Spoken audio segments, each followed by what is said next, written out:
girls are helpless out here in the West. Ha! That's a good one. 20 more filthy secrets of Wild West saloons, girls' very intimate affairs. Welcome back to Vintage TV, where you will enter the untamed world of the Wild West. And boy, do we have a treat for you today. We're about to spill 20 more filthy secrets of those daring saloon girls and their oh-so-intimate affairs. So saddle up and get ready for a wild ride. Number 20.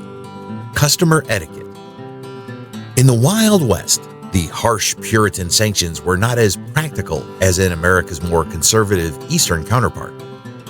And though the proper ladies still labeled those who didn't share their values by dress, behavior, sexual ethics as disgraceful, the shady ladies of the West were generally tolerated by other women as a necessary evil.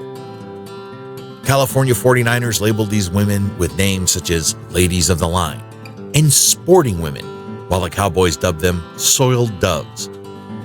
Among the many trails of Kansas, common terms included daughters of sin, fallen frails, doves of the roost, and nymphs du prairie. Other nicknames for these women, who were as much a part of the Old West as were the outlaws, cowboys, and miners, were scarlet ladies, fallen angels, frail sisters, fair bells, and painted cats, among dozens of others. First you get the land, then you get the money, then you get the power. The biggest difference in the American West was the presence of girls in saloons. This was unheard of east of the Missouri River, except in German beer halls, where the daughters or wives of the owners often served as barmaids and waitresses. There were two types of bad girls in the West. The worst types, according to the proper women, were the many painted ladies who made their living by offering paid sex in the numerous brothels, parlor houses, and cribs of the western towns. The second type of bad girl was the saloon and dance hall woman, who, contrary to some popular thinking, were generally not prostitutes. This tended to occur only in the very shabbiest class of saloons. Though the respectable ladies considered the saloon girls fallen, most of these women wouldn't be caught dead associating with an actual prostitute. Number 19. They were performers. A saloon or dance hall girl's job was to brighten the evenings of the many lonely men of the western towns. In the Old West, men usually outnumbered women by at least 3-1, sometimes more, as was the case in California in 1850, where 90% of the population was male. Starved for female companionship, the saloon girl would sing for the men, dance with them, and talk to them, inducing them to remain in the bar, buying drinks and patronizing the games. Not all saloons employed saloon girls, such as in Dodge City's north side of Front Street, which was the respectable side, where both saloon girls and gambling were barred and featured music and billiards as the chief amusements to accompany drinking. Most saloon girls were refugees from farms or mills, lured by posters and handbills advertising high wages, easy work, and fine clothing. Many were widows or needy women of good morals, forced to earn a living in an era that offered few means for women to do so. Earning as much as $10 per week, most saloon girls also made a commission from the drinks they sold. Whiskey sold to the customer was generally marked up 30 to 60% over its wholesale price. Common drinks bought for the girls would only be cold tea or colored sugar water served in a shot glass.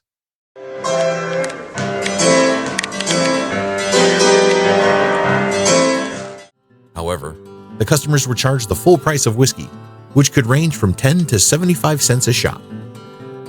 Most saloon girls were considered good women by the men they danced and talked with, often receiving lavish gifts from admirers.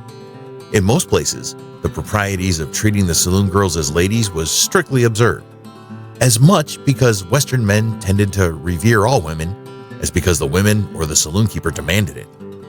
Any man who mistreated these women would quickly become a social outcast, and if he insulted one, he would very likely be killed.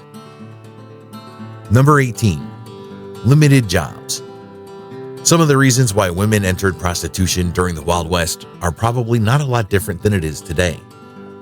However, with limited opportunities in the 19th century, Many had little choice where they were abandoned by their husbands or stranded in Old West towns when their spouse was killed. Some just had no other skills to provide a means of support. Others were the daughters of prostitutes, already tainted in the business. The saddest reason was that women were seduced by a cad, lost their virginity, or were raped. At the time, these women were seen as lost and there was no hope for them, virtually forcing them into prostitution. Though the proper ladies ignored the existence of brothels, realistically, they admitted the necessity to distract the attention of men from pursuing their daughters and relieving them of their obligation. The old homestead was the most popular house in Cripple Creek, Colorado during its heyday. Pearl DeVere, its famous madam, sometimes charged as much as $1,000 to entertain the men of the district. Today, it continues to stand as a museum. But Kathy Wazer Alexander, at the time, Victorian prudence had long taught decent women that the sexual act was solely to bear children. She was taught that she shouldn't respond in any way and that her man should be indulged from time to time, but best to be avoided whenever possible. The men of the West were often intimidated by the decent women who laid down the moral law and found themselves much more comfortable with the painted ladies who allowed themselves to be who they were. Virtually every Old West town had at least a couple of shady ladies who were the source of much gossip. Sometimes she would hide behind the chore of taking in the laundry as a seamstress or running a boarding house. But often, she would flaunt her profitable bordello by prancing through the streets in her fine clothing, much to the chagrin of the proper women of the town. Such was the case of Pearl DeVere of Cripple Creek, Colorado. A lot of people didn't approve of the way I lived my life, but you can't say they didn't respect the woman I was. Prostitution was a booming business. Though it was illegal almost everywhere, it was impossible to suppress, so the law generally did little more than try to confine the parlors and brothels to certain districts of the community.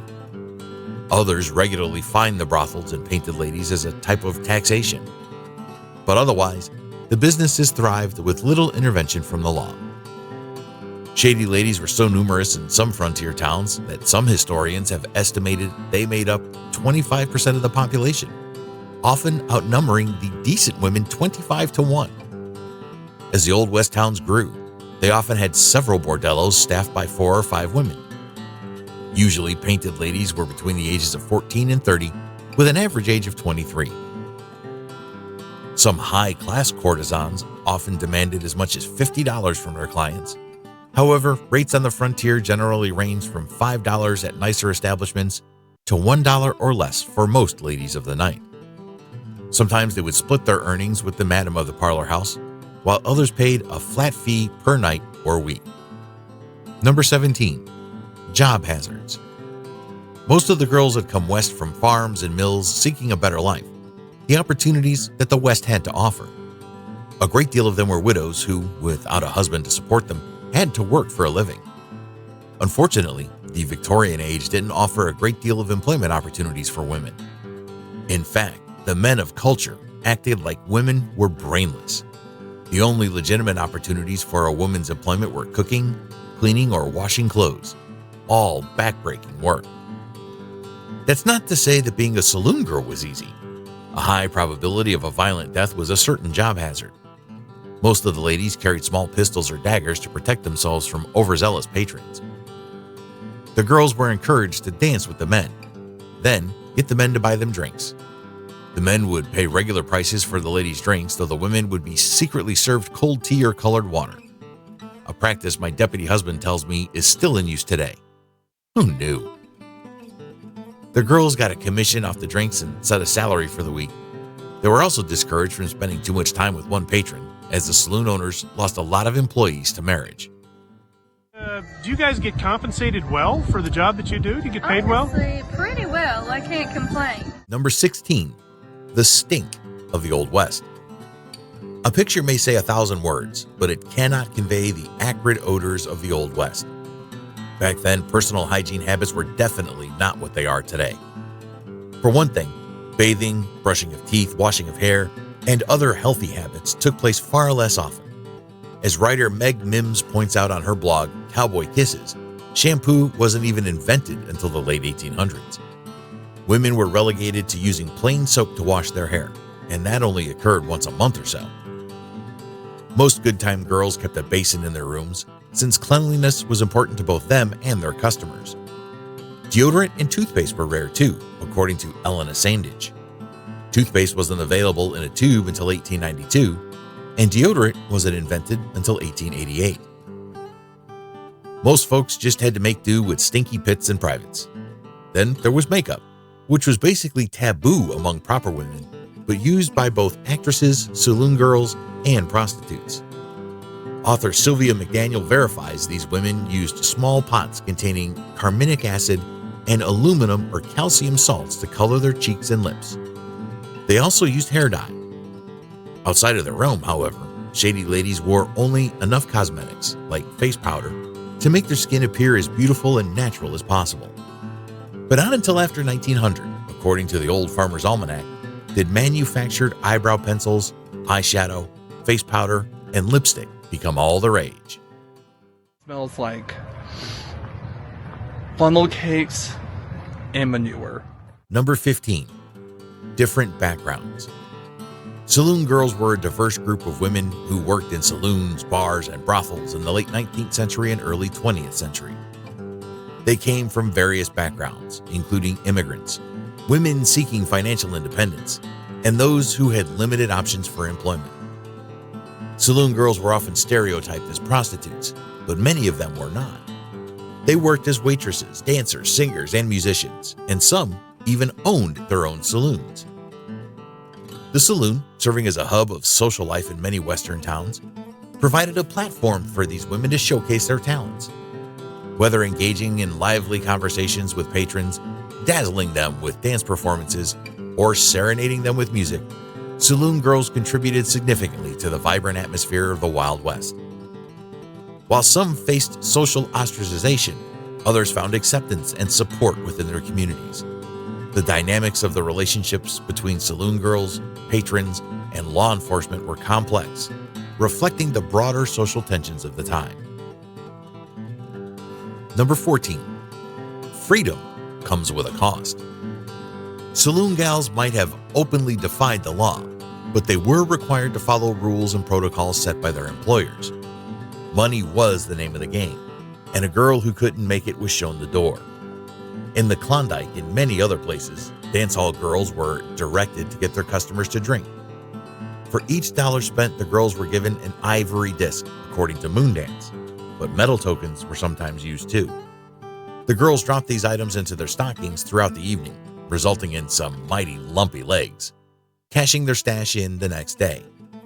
Legends of America verified dances typically cost 75 cents to $1, and the girls generally split their take with the owner of the place.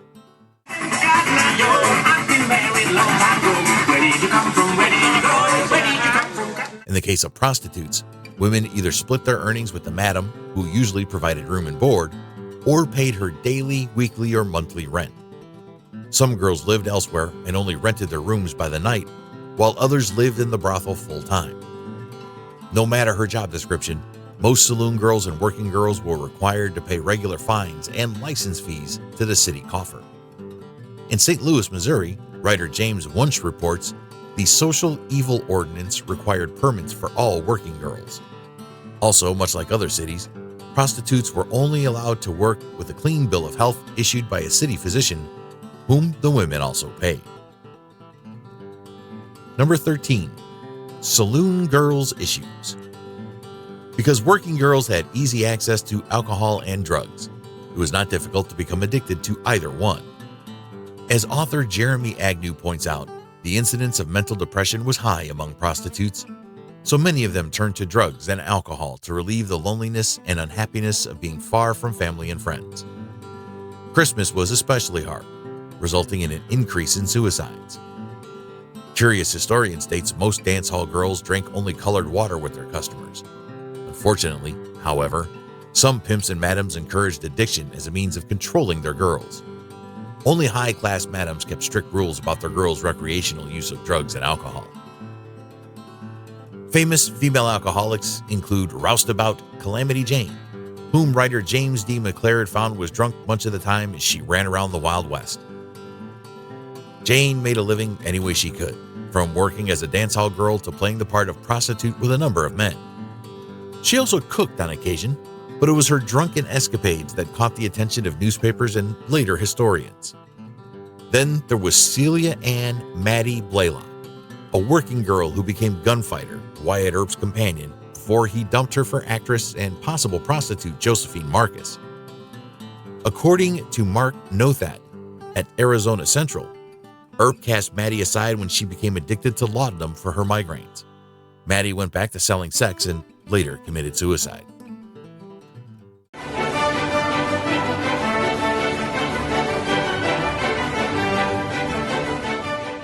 Number 12.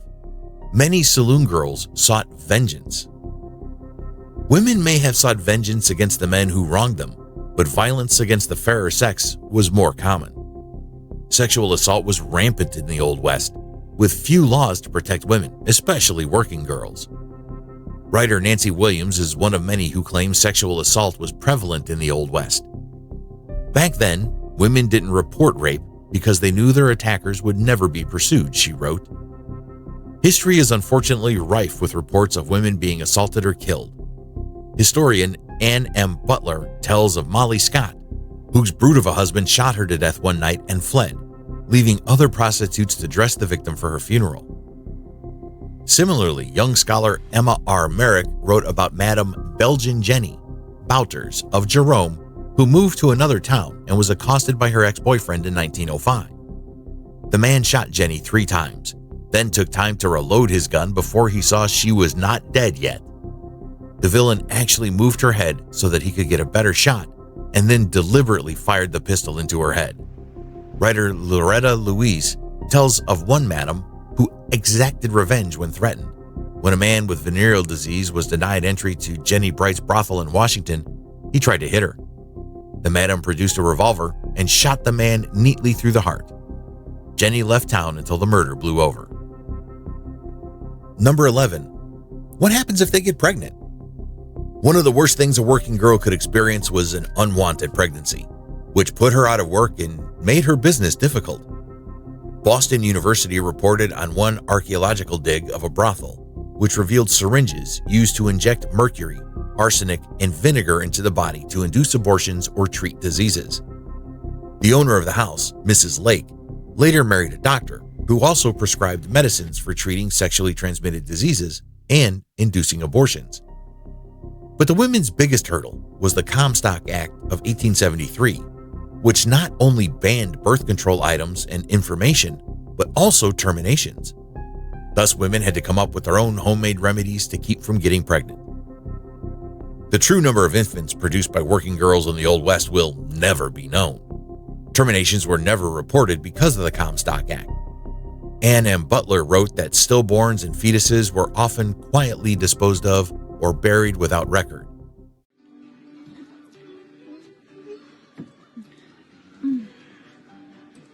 In February of 1877, Mary Keene, along with Mr. and Mrs. Thomas Wicks, was charged in Laramie, Wyoming for failing to provide a proper burial for a fetus. The child was probably Mary's. Other women, such as Laura Evans of Colorado, were able to raise their children, sometimes out of the prostitution realm. In an interview with her great-grandsons, the men verified Laura's daughter, Lucille, didn't talk about her mother, but just described her mother as being a landlady. Number 10. More problems. Working girls could succumb to any number of maladies, from complications of childbirth to violence to disease, or even suicide. And as the Dodge City Times reminded its readers, according to writers Carol Leonard and Isidore Willem, the frail humanity will respond to the demand of the depleted city exchequer, remembering that the wages of sin is death. But the cause of death was rarely old age. Suicides were common. Author Jeremy Agnew writes that during its boom years, 40 suicide attempts were reported in Virginia City, Nevada, 19 of which were successful. One of the most tragic suicides was that of Eleanora Dumont, aka Madam Mustache, a sometime madam and gambler who died outside of Bodie, California after losing all of her money. At least some ladies, usually madams, were able to retire. In her thesis, Angels for Sale, The History of Prostitution in Los Angeles, 1880 to 1940, Anne Marie Cuistra writes of Madame Cora Phillips, the 24-carat Queen of Bohemia, who ran several high-class parlor houses. Cora was able to retire with a fortune. The most famous madam of all in America is no doubt Sally Stanford. Writer Ray Alexander reported Sally was not only a successful madam for decades in the San Francisco area, but that after she retired, she turned to politics. After 5 tries, Sally was victorious in being elected to the city council and later mayor of Sausalito. "We sinners never give up," she quipped.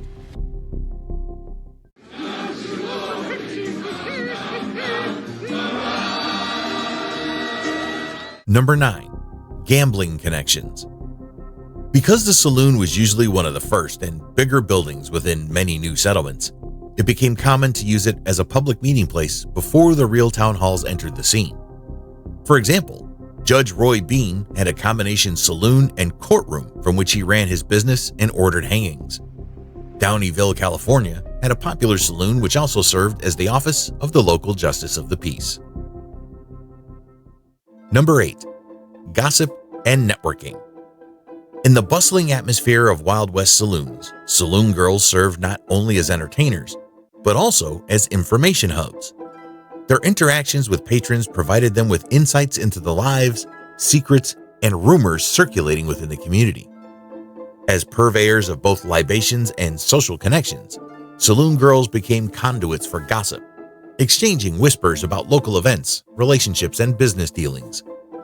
This role inadvertently turned them into valuable nodes in the social network of the Wild West, as their ability to discreetly share information made them instrumental in connecting individuals and spreading news throughout the community.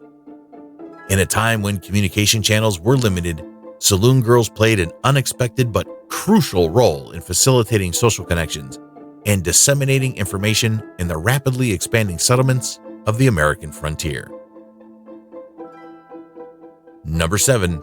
Sex work could take place in brothels or on the street. People might assume saloon girls worked under the noses of the local authorities. Sex work was a legitimate form of income in the Old West, though, and many communities were unincorporated territories without proper governance. Some historians suggest about 25% of the population participated in sex work, usually in brothels or parlor houses. The parlor houses advertised their services with hanging red lanterns and often included game rooms or dancing for those anticipating service.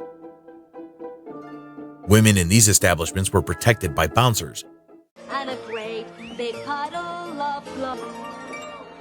Whereas women on the streets had to fend for themselves. Sometimes, women who aged out of traditional desirability moved into small houses and continued to work for the madams who previously employed them. Number 6. Creative pseudonyms. Saloon girls sometimes used fancy names to make themselves more interesting. These names were like nicknames, but special for their work in the saloons.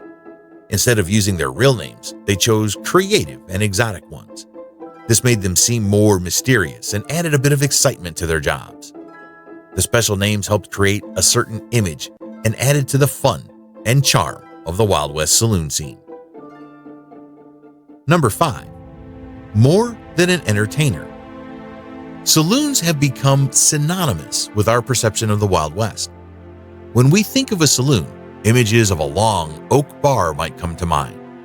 Behind the bar sits copious amounts of alcohol that serve to outlaws, cowboys, and miners scattered about the room. We might see a flirtatious woman walking around the saloon once in a while, but our thoughts mainly consist of male-dominant, whiskey-drinking men whose violent temperaments might get them into trouble from time to time. Though we must not let our predominant male Westerners fuel our understanding of what old saloons were like in the Wild West. Typically, proper women were excluded from stepping forth into a saloon, but other types of women were welcome. It was common to see saloon girls or prostitutes mingling with customers. It was through a saloon that men could let loose and be completely enthralled by the lustful entertainment of alluring saloon women. Interestingly enough, saloons functioned as more than just places to drink and enjoy the presence of women. They offered lodging, food, pool, billiards, gambling, card playing, and sometimes prostitution. Oh, he's so graceful. Yeah. Sir. Oh, he's so graceful. The role that saloon girls played in society goes beyond the provision of entertainment. In this blog entry, I'm going to take an extensive look at what these roles were and how saloon girls reshaped the gender boundaries of men and women in the Old West. It is important to understand that saloon girls were completely different than prostitutes. Though some saloon girls did offer paid sexual favors, saloon girls and prostitutes occupied a separate realm in the American West. Prostitutes were looked down upon by proper women and men alike. However, saloon girls were not. Though some proper women lacked any respect for saloon girls, it was expected that men treated these women with politeness and courtesy while in a saloon. Number 4. Photographic studios. Saloon girls sometimes had their pictures taken in special studios. These photos added to how people saw the Wild West. The pictures showed the colorful and exciting life in saloons, giving a glimpse of the times. The photographic studios helped create a visual culture that captured the spirit of the Wild West, making the stories of saloon girls a part of the history we can see in pictures today. These photographic portraits, often staged in studios, provided a unique window into the world of saloon girls. Posed in their elaborate attire, these images contributed significantly to the visual narrative of the Wild West, offering a glimpse into the lives and personalities of these women who played a distinctive role in the cultural landscape. These photographs, with their vivid details, continue to be a valuable historical record, preserving the legacy and allure of the saloon girl era for generations to come.